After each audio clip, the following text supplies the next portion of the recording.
माझं म्हणणं हे होतं की रॅपर आहे आम्ही असेच असतो, तुम्हाला पटलं तर घ्या, नाही तर दिल्या घरी सुखी राहा. माझं शाळेत सगळ्या विषयात नापास असायचो मी, पण मराठीत पहिला नंबर यायचा माझा.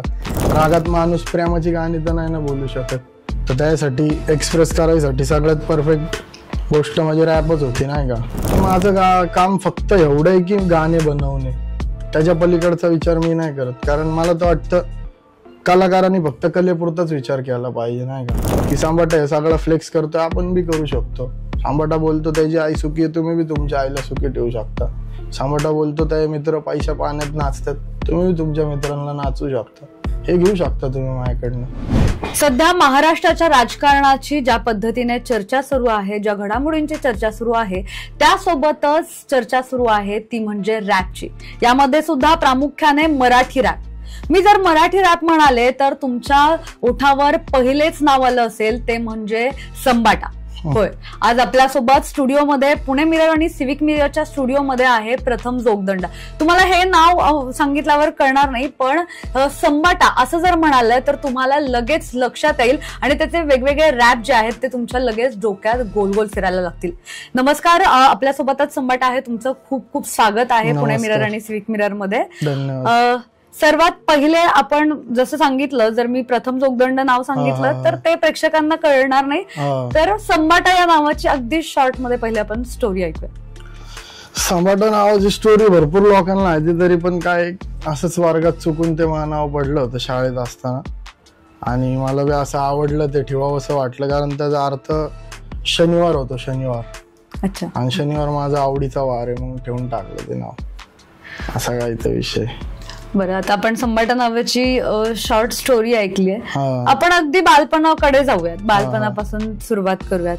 बालपणी संबाटाला काय बनायचं होतं? जसं शाळेत असताना मुलांना विचारलं जातं की काय बनायचं, ते सांगतात डॉक्टर बनायचं, टीचर बनायचं, हे बनायचं, ते बनायचं. तू काय ठरवलं, काय बनायचं?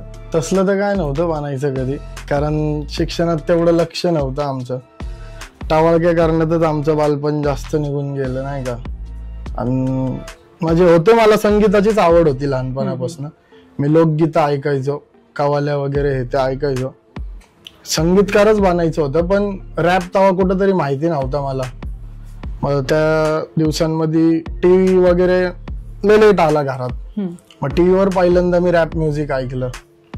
मग तिथनं म्हणलं हे काहीतरी म्युझिक वेगळी आहे, मला वेगळं हिट करते, मला हे ट्राय करायचं नाही का.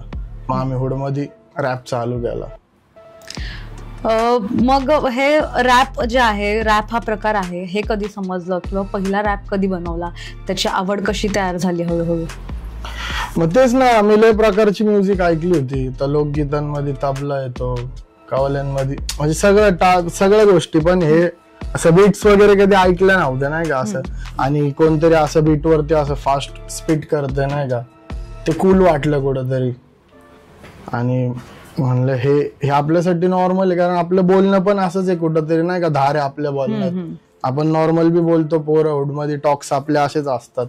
मग फक्त याच्यावर बीट ऍड केली की आपण बी रॅपरच, रॅप चालू केला असा विषय.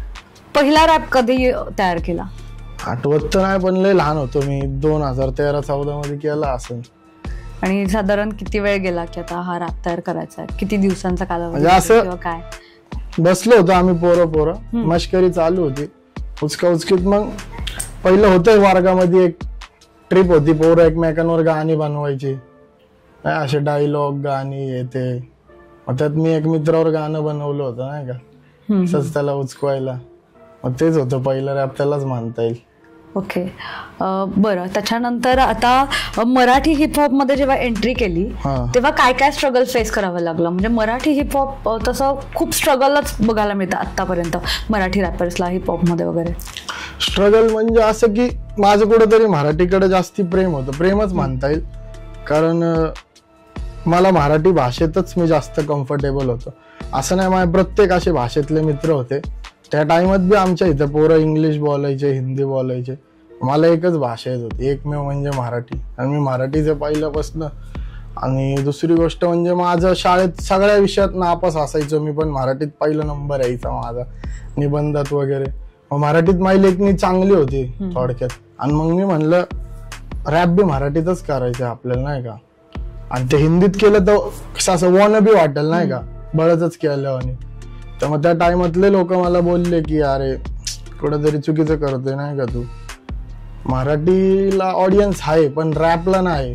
म्हणजे रॅप होता, मराठी रॅप तेव्हा होता, माझ्या आधीपासून काही काही सिनियर पोरं होते पुण्यात जे करत होते, त्यांच्या बरोबर माझं उठणं बसणं असायचं. पण असं सोशल मीडियावर नव्हता मराठी रॅप, तर मला सोशल मीडियावर आणायचा होता. मी म्हणलं नंबर येतील ना येतील ती नंतरची गोष्ट आहे, पण मला माझ्या सॅटिस्फॅक्शनसाठी मला मराठीत रॅप करायचा. लोक म्हणत होते नको करू, मी नाही ऐकलं कोणाचं, मी केलं. भीती नव्हती का अशी की आपण आता मराठी रॅप काहीतरी वेगळा एक्सपिरियन्स आहे, आधीच ह्या लोकांना काही सक्सेस नाही किंवा एवढा ऐकला जात नाही, मग आपण सुरुवात करतोय, मग ती कशी मनाची तयारी केली आणि कसं? भीतीचा विषयच नाही, मी पहिल्यापासून असं फकीर मलंग माणूस आहे मी नाही का. असं माझी दुनिया लय छोटी होती, माझा सर्कल लय छोटा होता, माझे 4-5 मित्र, माझे घरदार, आणि मला माझ्या लोकांकडनं कधी असं वाईट ट्रीटमेंट नाही भेटली. पहिल्यापासून समाजाकडनं भेटली ही गोष्ट वेगळी, पण माझी लोक नेहमी माझ्यावर प्रेम करायची. घरच्यांनी कधी एकदा बी आजपर्यंत नाही बोलले की तू हे काय करतोय, काय विषय. मी वस्तीत वगैरे रॅपचे शूट केल्यात, अख्ख्या वस्तीने माझ्या नावाची कंप्लेंट दिली, पण मम्मीला असं कधी ती गोष्ट हे नाही झाली. मम्मी म्हणायची तुला पटतंय तू कर, कारण मी काम विमा करून मग हे सगळं करायचं. तर म्हणजे मम्मीला पहिल्यापासून असा हुशार पोरगा वाटतो मी नाही का, की काम धंदे करून त्याचे छंद बिंद सगळे.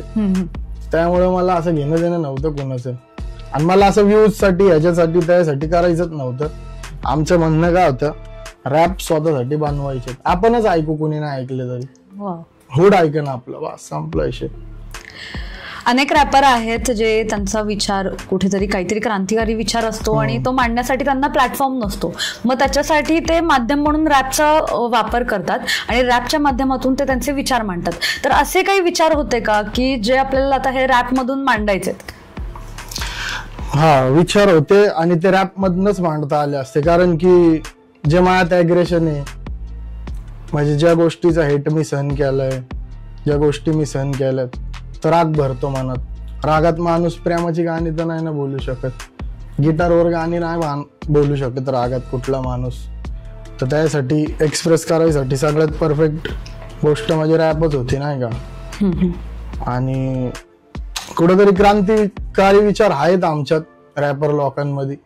म्हणजे रॅपर एक मुळात विद्रोही असतो नाही का, बघायला गेलं तरी. कुठेतरी तुम्ही बघता समाजात लवकर रॅपर ही गोष्ट ऍक्सेप्ट नाही होत. कोण म्हणलं ना हा असा कलाकार आहे तसा कलाकार आहे, त्याकडे चांगल्या नजरेने बघन पब्लिक. पण कोण म्हणलं ना रॅपर आहे, थोडस असं नाही का डचकती पब्लिक. मग तो विचार कुठेतरी बदलायचा होता का? नव्हता बदलायचा. माझं म्हणणं हे होतं की रॅपर आहे आम्ही असेच असतो, तुम्हाला पटलं तर घ्या, नाही तर दिल्या घरी सुखी राहावं, असा विषय होता माझा.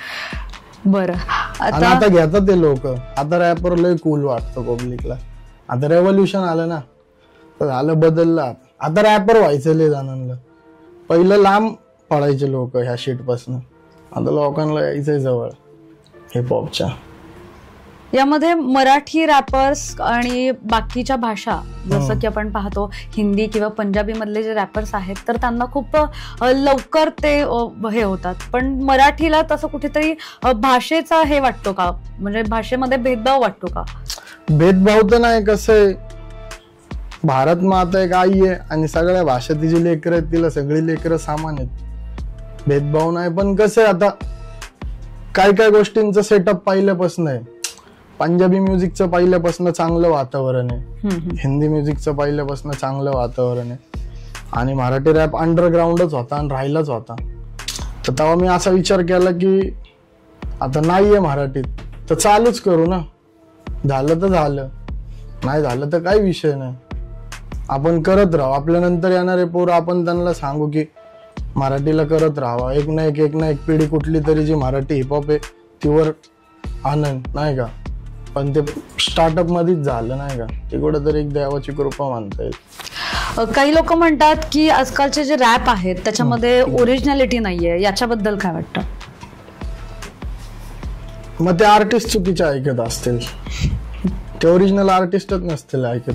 ओरिजिनल आर्टिस्ट भरपूर आहेत ना इंडियामध्ये.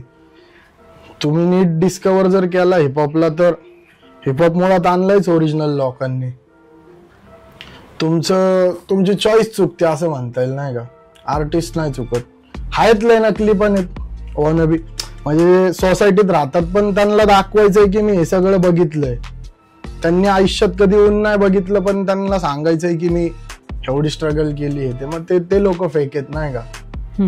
आपण चटके खाऊन बांधलेले लोक आहेत, तर 100% आपण रिअलच आहेत ना. म्हणजे रिअल आहेत तुम्ही त्यांना ऐका, मग तुम्हाला कळेल रियालिटी. असा विषय. तुझी गाणी समाजावर प्रभाव टाकतात असं वाटतं का? तरुणाईमध्ये तर आपण ऐकलं किंवा विचारलं कोणालाही तर पहिलं मराठी रॅप म्हणलं तर संबाटा. प्रभाव टाकतात का?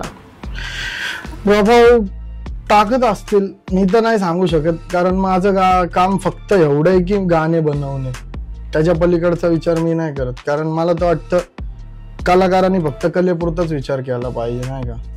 केला पाहिजे बाकीचा पण आता टाइम नाही त्या गोष्टीचा, कारण मला अजून लय गाणे द्यायचेत लोकांना. आणि मी जो फ्लेक्स करतो ना गाण्यांमध्ये माझ्या, कुठंतरी तो करायचा मला अधिकार आहे असं बी म्हणता येईल. कारण एवढं सगळं बघितलंय, त्रास बघितलाय, गरिबी बघितली, तर आता हे सगळं आलं तर त्यातनं लोक हे बी घेऊ शकतात की सांबाटा हे सगळं फ्लेक्स करतोय, आपण बी करू शकतो. सांबाटा बोलतो त्याची आई सुखी आहे, तुम्ही बी तुमच्या आईला सुखी ठेवू शकता. सांबाटा बोलतो त्या मित्र पैशा पाण्यात नाचतात, तुम्ही बी तुमच्या मित्रांना नाचू शकता. हे घेऊ शकता तुम्ही माझ्याकडनं. मोठ्या प्रमाणात लोक फॅन आहेत आणि अशा पद्धतीने प्रभाव पण पडतोय रॅपचा. पण काय वाटतं, असं कुठेतरी लोकांकडून रॅपला वेगळ्या दृष्टिकोनातून बघितलं गेलं पाहिजे का? म्हणजे आता जो दृष्टिकोन आहे लोकांचा, काही लोक चांगलं म्हणतात, काही लोकांकडनं हे पण केलं जातं, तर त्यांना काय सांगशील की रॅप बघण्याचा दृष्टिकोन त्यांनी बदलला पाहिजे का, किंवा ऐकण्याचा, किंवा एंटरटेनमेंट म्हणूनच घेतलं पाहिजे का? हे कुठंतरी त्यांचं बी नाही चुकत ना, कारण की विषय काय, रॅप अचानक आलाय भारतात. एवढ्या वर्ष म्हणजे कुणाला माहितच नाही काय, आणि डायरेक्ट आले तर डायरेक्ट ऍक्सेप्ट नाही करू शकत पब्लिक नाही का. जर पूर्वजांपासून भारतात रॅप असतं तर ते सगळ्यांना त्याची सवय असते नाही का, की हे बी कुठंतरी हाय नाही का. जसं की आता किती जुने गाणे आहेत पण प्रत्येक पिढी ऐकत आली, जे सकाळचे रेडिओवर लागतात जे गाणे. पण रॅप असं अचानक एंटर झालंय ना आता इंडियात, तर त्यामुळे लोक पण आता हळूहळू होईल. ज्यांना जलमताच पहिल्यापासून रॅप अवेलेबल असेल ना, मग त्या पिढीसाठी रॅप लय पॉवर गोष्ट असेल. कारण आजच कितीतरी पुण्यात, महाराष्ट्रात, भारतात आजच कितीतरी पोरं जन्माला आले असतील. 100% ते भविष्यात रॅपच जास्त ऐकतील.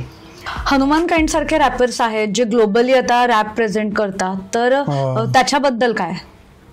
पहिलं जर बघायला गेलं तर मला सगळ्यात पहिलं तो आर्टिस्टला आवडतो. एकदम पॉवर आर्टिस्ट आहे. आणि कुणीतरी जायची बात पण होती नाही का बाहेर, की बाहेर एवढी 1760 देश आहेत, त्यांना बी कळायला पाहिजे की इंडियाचं रॅप म्युझिक बी एवढं पॉवरफुल आहे. एवढे हनुमान काइंड सारखे एनर्जेटिक आणि टॅलेंटेड आर्टिस्ट आहेत नाही का. काय नाही, देशाचा मान सन्मान वाढतोय, आपले लोक बाहेर चाललेत, पुढे चालले, या गोष्टीचा आनंद आहे. असं वाटतं का आता एकीकडे हे जे पंजाबी रॅपर्स होत आहेत, तर मराठी रॅपकडे लोक वळालेत असं वाटतं का आता हळूहळू? आधी तर फक्त हिंदी पंजाबी कडे होते, पण आता मराठी रॅप जसं जसं हे होतं तसं प्रेक्षकांची चव बदलली का? म्हणजे मराठीकडे वळतायत असं वाटतं? ते जे रॅपर लोक होते ते पण लय ग्रेट होते नाही का, आणि मला जास्त आवडतात. कारण मी पण असं नाही की मराठी रॅप ऐकूनच स्टार्ट केले नाही का, कारण तेव्हा मला बी ऐकायला हे सगळंच होतं, हिंदी, पंजाबी. पंजाबीत मी सिद्धू भाईंना ऐकायचो, हिंदीमध्ये डिवाइन बाय, ते कातुलेत, पण मराठीत कोण नव्हतं नाही का. मग मी त्यामुळे म्हणलं की आपण मराठीत करायचं. आणि आता कसं आहे, महाराष्ट्राला तेव्हा ऑप्शन नव्हतं नाही का, त्यांना म्हणजे नव्हतं मराठीत कोण काय, तर आता त्यांना त्यांच्या मातृभाषेत जास्त रिलेट करतं. आपण दुसऱ्या लँग्वेज मध्ये जेव्हा गाणे ऐकतो ना, त्यातले 30% तरी गोष्टी असतात ज्या नाही समजत आपल्याला, पण मराठीत आपल्या स्वतःच्या मातृभाषेत काय तर ऐकाय भेटतंय ना, मग पब्लिक जास्त कनेक्ट होती. आणि हाय भरपूर पब्लिक आता वळली आहे मराठी रॅप कडे. नवीन मुलं आहेत आता भरपूर, ज्यांना जर असं मराठी रॅप कडे वळायचं असेल किंवा एकूणच रॅप कडे वळायचं असेल, तर त्यांना काय सांगशील त्या मुलांना?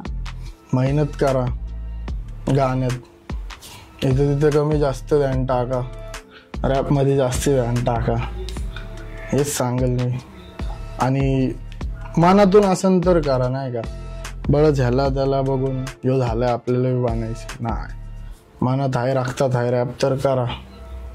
असं बी नाही की नाही का मग असून बी नाही करत आहे तुम्ही, नाही करा. काला दिली देवाने तिला बाहेर काढणं गरजेचं आहे, हेच सांगल. खूप खूप धन्यवाद.